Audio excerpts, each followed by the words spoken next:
Thank you all for being patient with me and rolling with the punches as we had some technical difficulties during the time that we were supposed to be having the webinar, not once, but twice. Funny enough to have tech issues with a webinar about tech, right?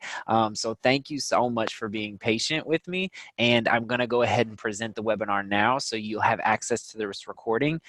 If you do have any questions throughout this entire webinar, I want you to make sure that you know that you all can create a list of questions as I go through this presentation. And I want you to send that list of questions that you might have to me via email, and I'll be sure to answer those as soon as I can. So once again, today we are talking about how to get a job in tech with no tech experience. And so this is a webinar that I've been wanting to do for a really long time because I was able to personally do it. And now I help students do it every single day. And so I'm going to go ahead and jump in and get started. Remember, as I go through, I know we're not live, so write down those questions and send those to me if you want to get those questions answered. So just a little bit about myself. My name is Brett Ellis. Once again, I'm a certified career coach. I got my start through K through 12 education as well as higher education. And so I was teaching business and realized that I enjoyed helping students more so with outside of the classroom issues, things like getting jobs and things like pursuing their careers. So I was really passionate about continuing my education and going to grad school, which I did immediately after undergrad, and I went to study higher education, where I also worked as a graduate assistant in academic advising, which was my first kind of introduction to career development and helping people figure it out what is that they wanted to do and helping them get to that point. When I started my first full-time professional role as a hall director at Georgia State, I was kind of in that education space and realizing that I wasn't making enough money. And so I decided to start a resume writing side hustle where I pursued a certification. Once I completed it, I decided to fully launch my business. And so I did that for about a year, and I continued taking on different certifications and things to further my skill set in the career coaching space so that I could do more than just write resumes. And so that really helped me to help people with kind of job search planning, interviewing, salary negotiation, online networking, and all of those different things that are important to an effective job search. And so I decided to quit my last full-time job at the end of July last year to pursue my business full-time, and I've been doing it ever since then. And so about 7 months ago, I started my role with Udacity as a career coach with them, where I work fully remotely. And this is where I'm actually working in tech in my first role in tech. And a little bit later, I'm going to get into the path that I took in order to get that role, so you can see step by step how I was actually able to get a job in tech with no tech experience. And luckily, I've been able to work with brands like Porsche, WeWork, and Comcast to teach them things like LinkedIn and help their employees understand how they can navigate their career paths and move on to the next level. So that's a little bit about me. Moving right along, what we're going to talk about today is why should you even consider a job in tech? So if you're interested, but you're not really sure, or you don't really know the benefits of working in tech, I'm going to talk about that specifically. And then I'm going to share my personal story about how I landed a job in tech. I'm going to talk about finding a focus, because a lot of job seekers say, I could do this, or I could do that, or I could do that, but that's not appealing at all to employers. So we're going to talk about that and how you can really find a focus using the skills that you already have. The next, we're going to talk about education and reskilling, because there is going to need to be some sort of education, whether it's you taking online courses or just gaining a better foundation of the tech industry. Then we're going to talk about gaining experience without a job. So this is the #1 question that I get from Udacity students who are pursuing education to learn about tech. They're wondering, all of these employers are asking me to have experience, but how can I gain it when nobody will give it to me? And so we'll talk about different opportunities to gain experience, specifically in the tech space. And then last but not least, especially if you have no experience or you're transitioning to a different industry, it's so important that you have an emphasis on networking. So we're going to talk about going where the tech people go. And then we're going to round it out with some Q&A, which you'll have to send me because we're not able to do this live. But I will make sure that I'm responding to all of those questions that you send me via email. So, I just want to talk about a quote that really inspires me as it relates to working in tech. So, this is from Elon Musk, who's the co-founder of Tesla, which I'm sure all of you have heard about if you have any interest in tech at all. So, the quote says, "If you go back a few hundred years, what we take for granted today would seem like magic beings, able to talk to people over long distances, to transmit images, flying, accessing vast amounts of data like an oracle. These are all things that would have been considered magic a few hundred years ago." And so this is why I love working in tech, and this is why I love being surrounded by people in tech, because you can literally change the world with the people that you're working with every single day. It's insane. And the way that our world has been revolutionized, even me being able to present this live to you or present a recording or send you a link, like all of that is tech. And so I love being able to do this, and I love the fact that this presentation is focused on tech, and I have to kind of use tech to transmit that image to you who may be across the country and even global. So I want to get a better idea of why you all are interested in tech. So if you do have questions, I want you to let me know in your email what you're currently doing. So what are you currently doing for work, and why are you even considering tech at all? Because that will give me a good understanding how I can be able to better assist you throughout this process. So this is a big thing to talk about, right? So if you're kind of on the border, you're not really sure, I'm going to talk about 6 different reasons why you should consider a job in tech and why I love to work in tech. So number one, there are high expectations. So this is kind of a good thing to start off with, because you may start to realize, okay, this is something that is right up my alley, or maybe this isn't really for me. So the thing about tech is that there are such high expectations because it's so fast paced. It's constantly moving. Things are constantly getting updated. The competition is right on your tail. And so there are high expectations to perform, but it also helps you to be motivated to come in every day, because you know you have a purpose to perform the roles that you have that contribute to the larger goals of the business. And it's also great to be surrounded by a lot of other ambitious people who also feel those expectations and hold you to the same standard. So I love it because I get to work with other people who are very ambitious and very passionate, and that makes all of our work easier and better. So the second thing is learning automation. So if you've got some emails from me, if you got calendar invites from me, a lot of the things that I do involve automation. And so these are a lot of things that I've been able to personally learn from my role in tech. So all of these different platforms that you're getting Google Calendar invites, you're getting emails from me through a platform that I use called Active Campaign, which is sending you all emails at the same time. So I don't have to type those out individually. I don't have to go and add each one of you to it. When you sign up, it adds you to my list. And so I love that because it allows me more time to focus on you all as clients as well as students. And so automation saves time. We don't have to do a lot of manual tasky things. And I love that about automation. I love that about tech, is that it's so focused on automation. So a lot of the major tech companies that you might have heard of, maybe like Calendly, where you can automate your scheduling, or MailChimp, where you can send emails automatically, like I've done.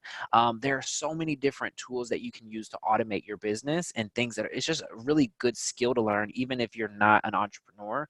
It'll create a lot more efficiency within the work that you're doing. The third thing I want to talk about is the ease of working remotely. So I currently work fully remote with Udacity. It allows me to run my business while also getting an income to kind of pay the bills while I'm still building. So I love that because I can work from anywhere. I'm able to travel if I want to and still work. If I wanted to go home and visit my family for a week, but still get some work done and get paid, I could do that because I'm not confined to any one office. And we have students from across the globe. So we have to kind of be able to provide them with different remote tools. And so Zoom, the platform that I'm using to record this right now, is something that we use very frequently with Udacity to have our team meetings as well as record webinars for students.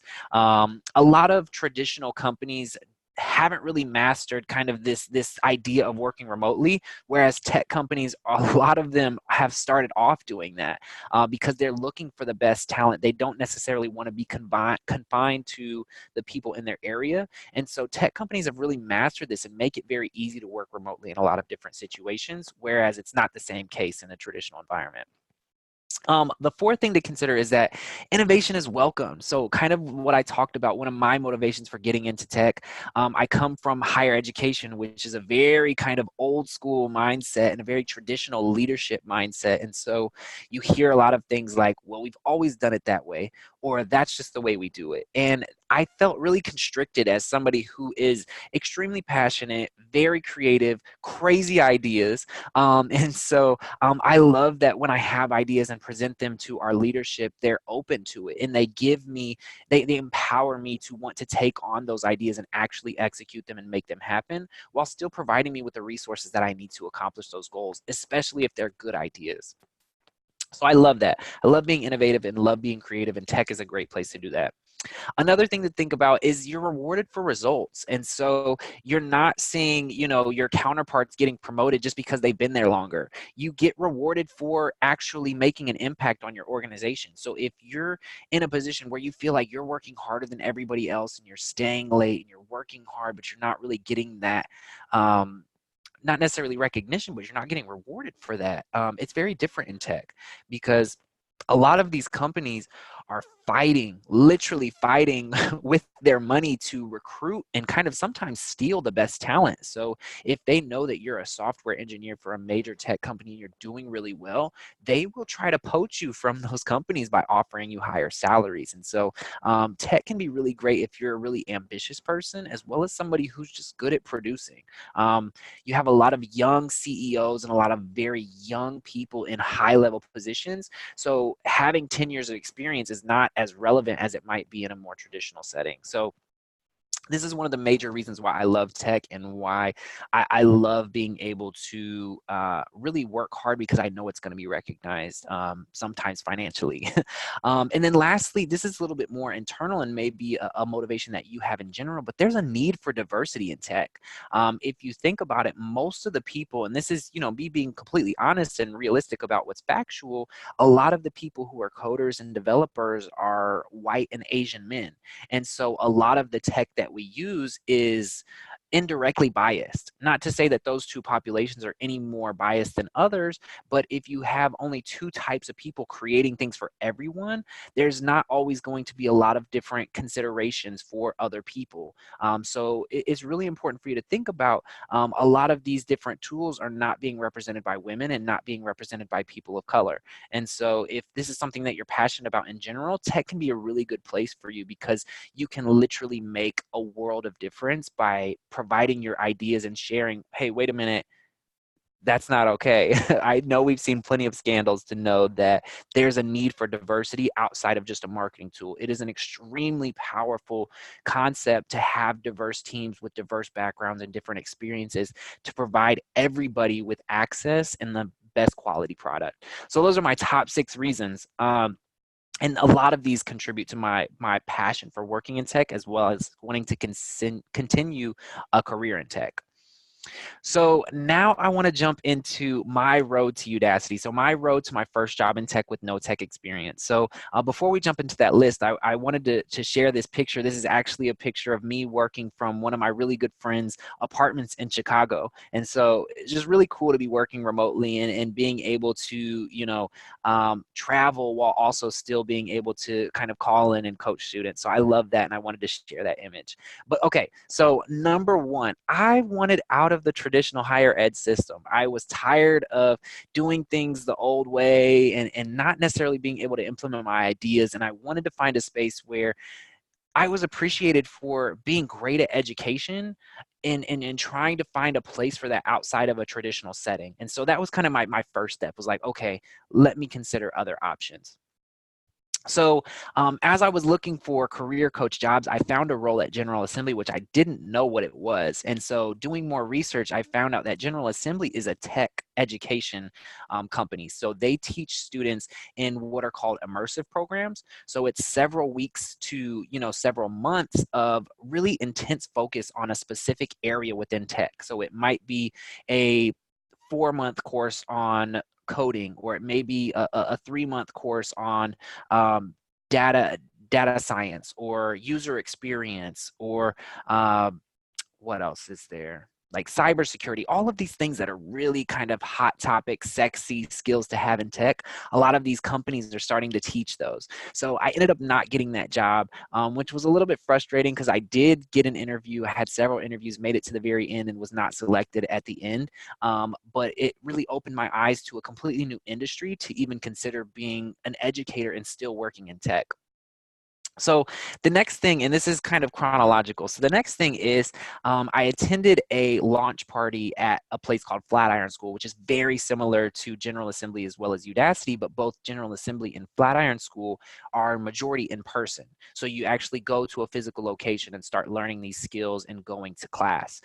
So it's somewhat similar to a traditional college environment, but it's a lot more intensive and compacted, and you're focusing on one subject matter area. And so I attended this launch party because I found out about General Assembly and was learning about all of these different things. And I knew I had to network in order to be taken seriously in the space and to build relationships with those people. So that was August 2018. When I applied for that General Assembly job, I want to say it was right around July. So this was all happened right around the same time. So I was still thinking about, working in this space. And so I reached back out to General Assembly and I said, hey, I know I didn't get this role, but are there any other opportunities for me to be involved in doing what I'm good at and what I love? And so they shared with me that they're always looking for instructors.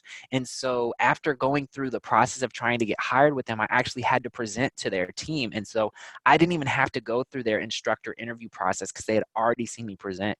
And so they brought me on to teach different courses there. And so I'll get into that a little bit later. And so I applied for Flatiron when they had an opening. So I attended their launch party, met the campus director, met somebody who was very high up in the organization, and asked if they would be willing to, put in a referral for me for this role that I was really excited about and I had already been doing. But I wanted something that was part-time. I wanted something that was remote so that I could continue building my business. Had a first round interview, had a second round interview, and then didn't get it again. So as you can imagine, I'm getting really frustrated at this point because I'm extremely excited about these opportunities, and I really, really wanted the opportunity to get that. So going back to my experience with General Assembly, after kind of going through that process, they finally put me on the schedule. And so I did a workshop in October of 2018. That was my Resumes Evolved workshop, so how to write a resume. And then November 18, I did my amazing cover letter workshop there. And then January 2019, I did a workshop on like accessing the hidden job market. And so that was my idea of like getting close to these people in the tech education space, as well as creating experience for myself. So it wasn't a job, but I was able to teach their students. I was able to work with students in tech. And so these are things that I'm doing on my own to kind of build this experience of working with students in tech and of working in this industry. And so gaining these experiences was really important for me to be able to be ready the next time an opportunity presented itself. I wasn't going to let them tell me I didn't have enough direct experience. Okay, and then so right around the same time in November, I posted on LinkedIn and I said, hey, I'm noticing that a lot more people are interested in remote and work from home jobs. What advice do you have for people who are looking for these types of roles? And I got a ton of engagement. I had a lot of career coaches, a lot of tech recruiters, a lot of people who had worked remotely previously, just commenting all of their different tips. And so what I decided to do was I took that one LinkedIn post and organized all of those comments into one kind of ultimate guide for remote jobs. And I tagged all of those individual people in it. So they were able to share it, and it was able to get a lot of different exposure to it, but it was able to teach me what I needed to do the next time a remote opportunity came around, so that I knew what to be ready for, and I knew what to say in my interview, what to put on my cover letter, so that I was prepared the next time.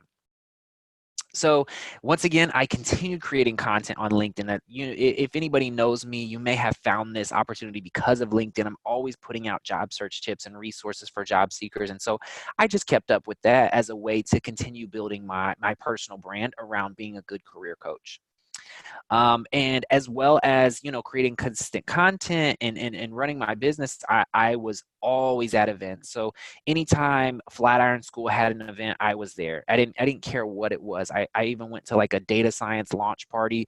I don't know anything about data science except I was teaching students in those fields how to find jobs, attending workshops at General Assembly. So they also, in addition to their kind of long-term courses, they offer workshops. So I was going to Instagram for Business, how to start a podcast. And so I was learning skills for my business, but still connecting with those employees.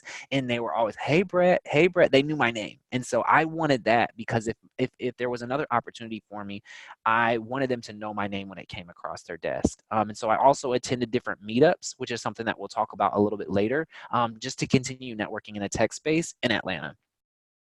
And so out of nowhere, I promise you, it was out of nowhere. I consistently creating content. Once again, I had a lot of my career coaching stuff on my profile. A recruiter from Udacity reached out to me and she said, "Hey, we have an opening for a remote career coach. Are you interested?" And I'm not the type of person who tends to be very stuffy and professional. And so I said, "Yeah, I'm interested. I've been looking for a role like this for several months." And so I was able to kind of go through that process and interview for that. And so, listen, guys, I wrote probably one of the best cover letters that I've ever written for that job. And so I put a star next to it because I'm going to share that with you all, the actual cover letter that I wrote to get that job. Because for me, once again, like I said, I had already missed out on 2 different opportunities to do that, and I said, "I'm not doing it again." And so even in my interview, I shared that, and I said, "I tried to get a job here and tried to get a job here. I really, really wanna work in this space. I'm great at what I do, and I'm prepared this time around, and so if it doesn't happen, it doesn't happen, but it won't be because I wasn't ready and I didn't do the things that I needed to do to get to that point." So I accepted the role. They made an offer and I accepted the role in April of 2019 is when I started working with Udacity. Oh, yeah. So I guess that's it. So that was my journey to tech. So from literally no experience to getting that job, and a lot of it had to do with me creating those experiences for myself. So we'll talk about other opportunities for you of gaining those experiences, even if you can't find a job to give you that.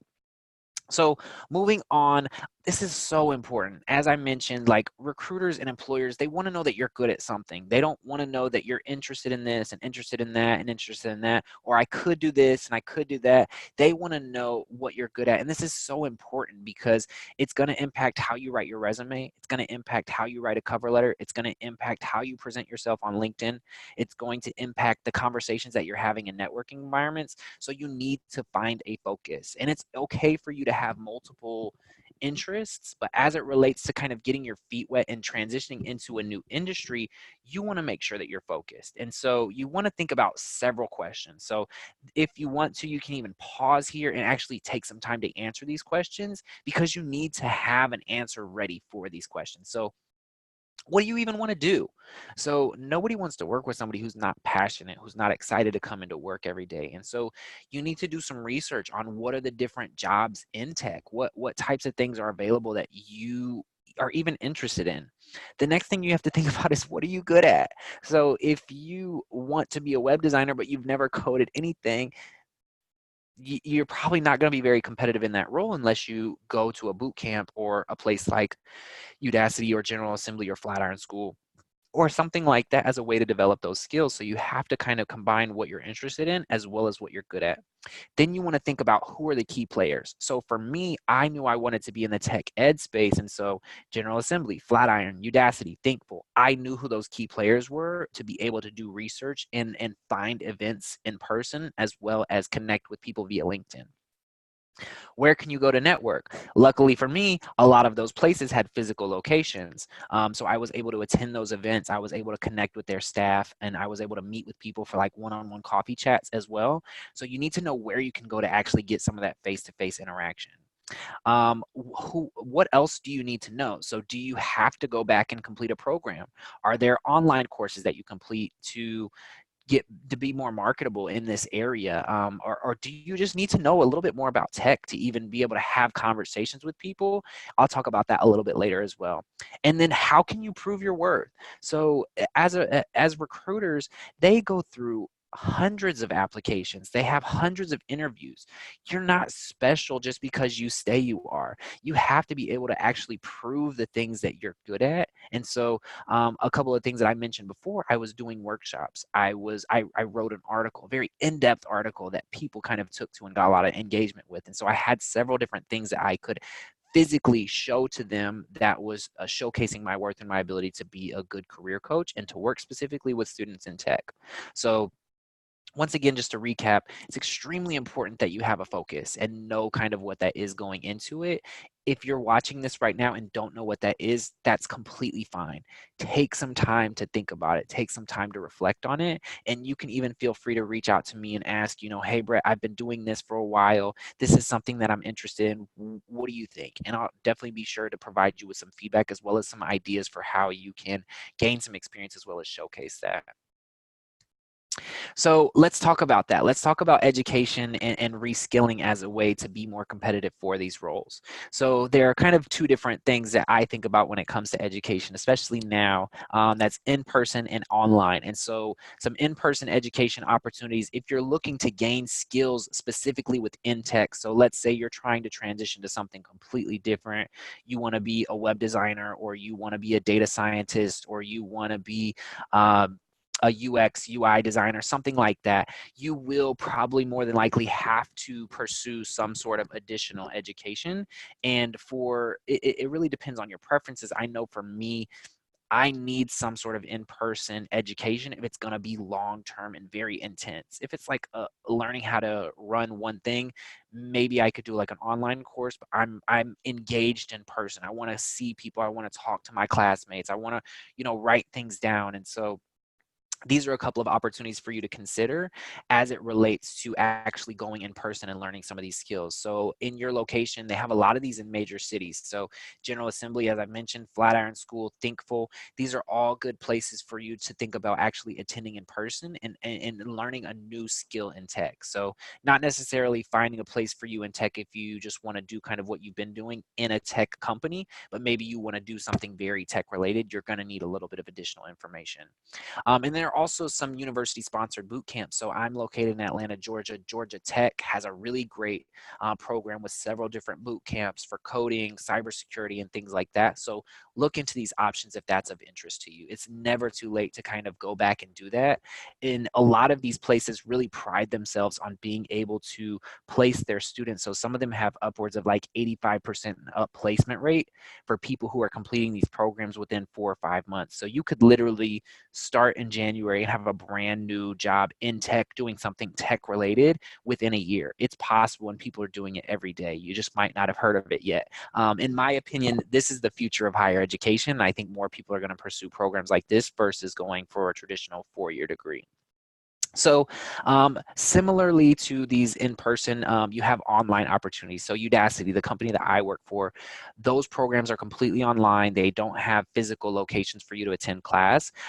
So that's a great opportunity if you're kind of looking to go at your own pace. Maybe you don't have time to commit to that, but you want to do it in your spare time or on the weekends or something like that. Online could be good for you. So Coursera is another good one, Udemy and LinkedIn Learning. Some of these are more short-term rather than kind of like several weeks on end, but it's still great to kind of look into some of these opportunities if you're looking to build your resume as well as just really learning more about the tech space.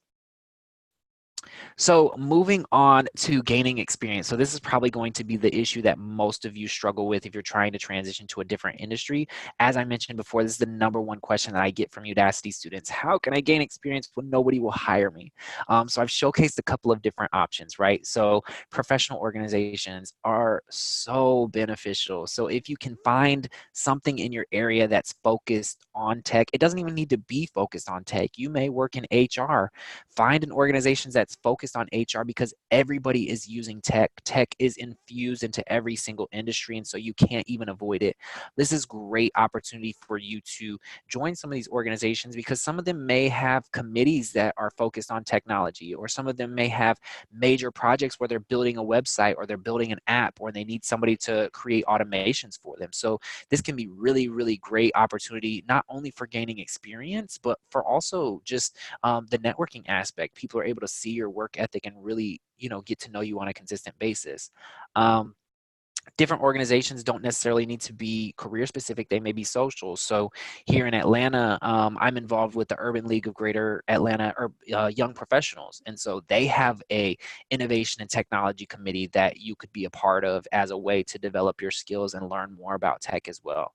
And then actually be present. Don't just join these organizations just to put them on your resume, because you're going to need to actually have that experience, and you can't talk about that just by simply saying I'm a part of this organization. You have to actually have those skills that you're gaining through that experience. Another thing to consider is freelancing. So I know this is terrifying for some people, but it's really the reason why I am here where I'm at. Is when I started my resume writing side hustle. That was I wasn't working in career services in the higher education setting. I wasn't a career coach. I've Before my tech job, I've never actually held an official title as a career coach until that job. But that's what I was doing freelance. That's what I was doing on my own. So you can check out a couple of these websites: Upwork, Fiverr. LinkedIn Pro Finder is a good one as well, but just opportunities for you to kind of gain some income as well as, develop some experience. It's also a great opportunity for you to build a portfolio. So if you're looking to design websites, or even if you're looking into like digital marketing, you can start showcasing some of the campaigns that you've run for people. But I'm a big advocate for always having a portfolio when it comes to a job search. You need to be able to tell people, but it's more important to show them that you're good at what you're doing. And then get testimonials. Have people share their experience working with you. I worked with so and so and they really helped me to increase my followers on Instagram. Or I worked with so and so to revamp my website. I started to see a lot more traffic there because of their help. Different things like that. Get testimonials, because if you think about it, we're very ingrained to trust other people. It's called social proof. And so the same reason why the first time you buy something on Amazon, you're probably going to check the reviews. People do that on your LinkedIn profile, but it also just kind of reassures them that they're investing in something worth quality, that's quality. Volunteer. So find things that are career specific. Find areas that you can volunteer and gain experience while also contributing to your community. So here in Atlanta, I used to volunteer with a place called the Atlanta Transitional Center, where they helped adult male felons transition back into the workforce. So I went and did workshops and helped them through the job search process. So I was able to kind of volunteer, give back, as well as continue developing my skills as a career coach. Helping small businesses and assisting entrepreneurs. So maybe there's a restaurant around the corner that needs some help rebuilding a website, or they need help marketing their new campaigns, or they need help hiring quality talent, or maybe they just need help with their sales. It doesn't really matter what you do. Most businesses need that if you're currently working for one. And so tech companies are no different. Small businesses are no different. And entrepreneurs like myself are very unlikely to turn down free work, especially when it's good. So if you're good at what you do, reach out to those people as a way to gain experience, but it also helps you to build your network. There are several entrepreneurs that I know who are plugged into very high level people in the community. And so that can be extremely helpful. And then also create internships for yourself. So kind of going along with all of the different things that I've talked about, maybe you want to do something a little bit more formalized. If you have questions about that, I actually have an article that I've written that I can share with you. And then lastly, I think this is so undervalued. People don't ever think about utilizing their current employer as a way to level up to their next idea. And so maybe you want to transition to a role in tech. Shadow somebody in your company who's doing that. Conduct informational interviews with those people or with the leaders of those departments as a way to learn and better understand what their needs are, so that moving forward. They may also be connected with other people. They're more than likely going to have friends who are doing similar work at different companies in your area. So it's great for networking as well. Joining committees. So there may be a technology committee, or there may be a major project that involves tech. And so that can be a great opportunity for you to jump in on that. And then as well as that, just kind of taking on related projects and volunteering for different things that may give you an opportunity to develop that experience.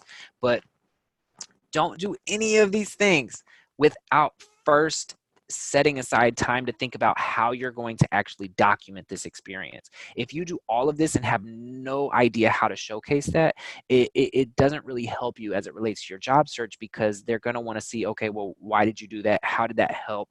So you need to learn how to document your experiences. Having that portfolio is a great idea. Posting what you're doing on LinkedIn is a great idea. Making sure that you're uploading projects to your profile. You may have an online portfolio, anything like that. You need to learn how to document those experiences so that you can showcase those to employers. So this one is so important. I think people get so caught up in having the perfect resume that they forget that it really, the saying, it's not what you know, it's who you know. It is absolutely true. It's one of those things that we know, but it's a different thing to kind of understand. And I would even venture to change that to, it's not even who you know, it's who knows you. And so that's where a lot of that personal branding comes in through, writing articles, posting on LinkedIn, connecting with people, going to networking events, people knowing who you are. Because when they say, oh, I need to hire a customer success specialist, they think, oh, hire that person because they're really good at that. I see them posting about it on LinkedIn all the time. This is not, it's not this crazy concept. The only reason why I have my current tech job is because they actually reached out to me. They saw the work that I was doing and said, hey, are you interested? So don't underestimate the power of networking as well as personal branding. So especially if you're transitioning industries or changing careers, networking is essential. You're not going to be anywhere near as competitive as people in your field or people in that field who've already done that work. So if you're trying to be a data analyst, and you're probably going to be competing with other people who have had internships, they may have been a junior data analyst or something like that. And if you're trying to transition, or even if you work in sales for, let's say you work in sales for a construction company and you want to work for sales and tech, you're still going to have a hard time competing with those people who have already done sales and tech. And so networking is going to be extremely important because people are more likely to hire people they like, and you're really not going to be as competitive on paper. And I think people forget that when you don't get a job, it's not always because you're not good enough or you don't have this or you don't have that. It's a competition. You still have to beat out other people. LeBron James doesn't win every game, even though some might say he's the best person. So it's something that you really have to think about. This bullet point is extremely important. It's important for you to know the lingo or the technical terms. I can go ahead and send you all a list of some of the major ones that I'm hearing and didn't really know kind of going into tech. But if you're talking to people and you're asking them what they do and they say, oh, I'm a machine learning engineer, do you know what that means? I know I didn't before, but now I have a better understanding of that when I'm connecting with people. Or they say, I'm a data scientist. Will you know what that means? If they say if you meet two people, one person says I'm a UI designer, somebody says I'm a UX designer. Do you know the difference between those two? So it's important that you just know the lingo so that you can have conversations with people. Or you could be like me and just be very humble. So when I'm having conversations with people in tech, I make sure they know, hey, I'm new to tech. I come from an education background. So you're smart doing that. Educate me. Let me know what is it that you do, and simplify it for me so I understand. And a lot of times people feel good about that because it makes them feel smart. But it's good that you have a general understanding kind of going into it.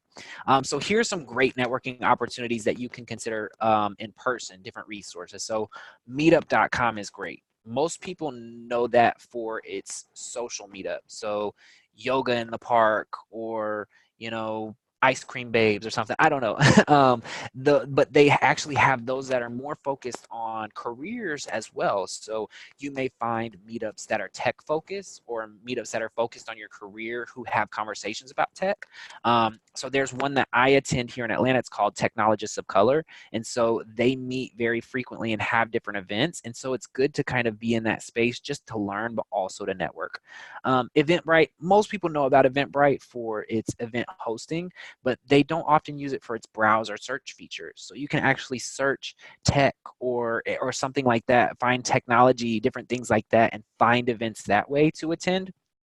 And then also co-working spaces like WeWork, you know, Roam, Spaces, all of these different opportunities where people are going. And the reason why I included that is because a lot of those people work remotely.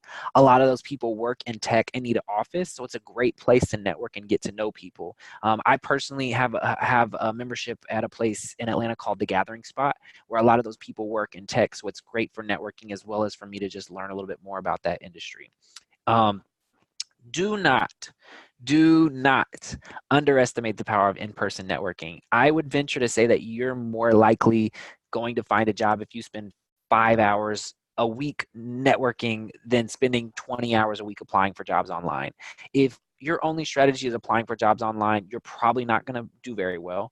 You're not going to be able to compete as well with other people who have backgrounds in tech. So you need to get out from behind your computer. You need to stop submitting the same resume over and over to the same types of companies. You need to get out and you need to meet people. And so if this isn't a wake-up call for you to do that during your job search, I don't know what else I can say. It's so extremely important. So make sure that you're getting in person. Online opportunities. So LinkedIn, I could do a 4-hour workshop on LinkedIn and just talk about the benefits of doing that and utilizing that for online networking. Great to reach out to people, set up coffee chats. I pride myself on being a career coach because all of these things that I'm sharing with you, I still do. Even if I was to get my dream job, I would still do it because I'm never not in a position where I don't want to be ready. If I get laid off or I need to quit or I need to move or anything like that, I need to have connections. So networking is still important. I need to have my resume ready so that I keep updated. So and LinkedIn, I'm consistently posting. So think about those things as well. And then blogging. A lot of people underestimate the power of blogging. I'm not saying to blog as a way to make money. That's extremely difficult. I'm saying blog as a way to showcase to people that you are in tune with industry trends, that you know what's going on in your industry. And also, it's really easy for you to network because you can ask people if they want to be featured. So for a lot of people who are trying to get their name out about the work that they're doing, you may reach out to somebody who works as a web designer for a major company and say, hey, I want to interview you for my blog. Chances are most people are going to be excited to do that. So it's great for networking as well as just kind of showcasing your ability to know what's going on in your industry. So going where the tech people go is extremely, extremely important. So kind of just to recap kind of those major areas is you may need to do some education. You may need to do some reskilling. You will definitely need to gain some experience. Unless you're kind of going from, let's say, human resources to human resources in a tech company, you may be okay with the experience that you have, but you probably are going to have to go where the tech people go as a way to start developing some more experience in that arena so that you have connections and you know the talk, so that if you're having an interview, you know kind of who the types of people that you're hiring. Because if you're, let's say you're a recruiter, if you've never recruited software developers or you've never recruited graphic designers or digital marketers, that's going to be difficult for you to have a conversation during an interview if you don't even know what those people do. So it's great for you to kind of pursue these different things. So that's it for my presentation and my lecture. So I know you all aren't here live. I'm sorry once again for the technical difficulties, but if you do have questions based on this presentation, or you were hoping to gain something that I wasn't able to cover, I'd love for you to kind of type up those questions and send those over to me via email. I'll be more than happy to answer those questions. If you've made it this far, thank you so much for tuning in. I really appreciate the flexibility and just the support for me as an entrepreneur and trying to do my own thing, especially within tech and doing this presentation. It means the world to me that you guys actually signed up for this and attended and listened to what I had to say. So I really appreciate you. Once again, if you do have any questions, please don't hesitate to let me know. I'll get back to you as soon as possible, and stay tuned for some future events that I have coming up as well. Thanks.